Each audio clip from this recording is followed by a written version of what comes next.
Hey, this is Erin from Educated Nurse, and I'm doing a lecture series on what it's like going from an ER nurse to a breast cancer patient and back again.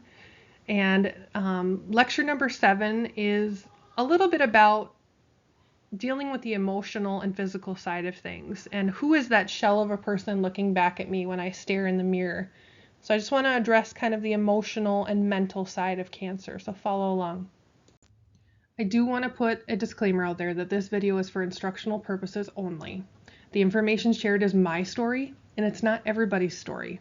None of the information shared should be considered expert medical advice. The information presented should not replace the information provided by your doctor. Please work with your own doctor to find the best course of treatment for you for your situation. Also, I will use medical terminology which may not be suitable for children. And please also be aware that I'm very honest. I tell it how it is. I don't sugarcoat, and for that I apologize for the occasional profanity. All right, so the best thing that I can tell you here is that cancer changes everything. It changes you physically, emotionally, spiritually, psychologically. It affects relationships, everything. Emotionally, I was a wreck at times. I would be okay one minute and start crying at the drop of the hat the next. I was anxious and maybe even depressed. For months, I couldn't look at myself in the mirror. I think it was a protective mechanism, so I didn't have to deal with the fact that I had cancer. If I didn't see it, then it wasn't true, and I didn't want to deal with it all the time. Then one day I looked at myself. I really looked. And when I did, I saw a shell of my former self. I was a fresh baldy, thanks to chemo. Gone were my breasts, and I was left with these little perky round bricks with a giant scar down the middle of each. Can we say Frankenboob? My face was round from the steroids, and I looked kind of bloated.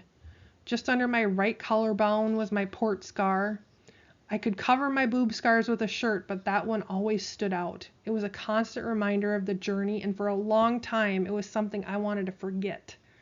Over time, I became proud of my scars and all that I endured, but that took a good solid year. Cancer has a way of humbling you. Before I was diagnosed, I was healthy. Not high school jean skinny, but healthy. I was boxing twice a week and working out, eating right. I even had 4 jobs. I was a nurse, a photographer, an instructor, and a mom. I was constantly on the move. Then I got diagnosed, and within 6 hours of my first chemo treatment, I was throwing up on the bathroom floor, and my dad was helping me upstairs. I spent days on the couch, not moving, not thinking, just existing, watching my world go by. I watched my kids and my husband play outside while I tried not to puke or move. It made me smile to hear their laughs, but I almost inevitably ended up crying because I was now an absent mom. Once I was done with treatment, I half expected myself to jump back into life as it was before. Wrong. I took a good 3 months before I felt normal. Just when you think you're moving on, there's always a reminder. And every time you look in the mirror, the scars look back at you. It's humbling. My tip, talk to a neutral party. Don't harbor your feelings, set realistic expectations for yourself, and create a new normal with new goals. It's not that you won't achieve them, it just might take longer. If the scars bug you as much as they bugged me, cover them. A year after my surgery, I got a tattoo to cover it. The next big piece will be to tie in all of my mastectomy scars and tattoos together, and hopefully it'll be something beautiful.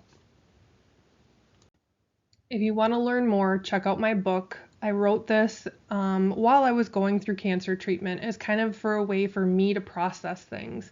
And I found afterwards that it actually could help other people.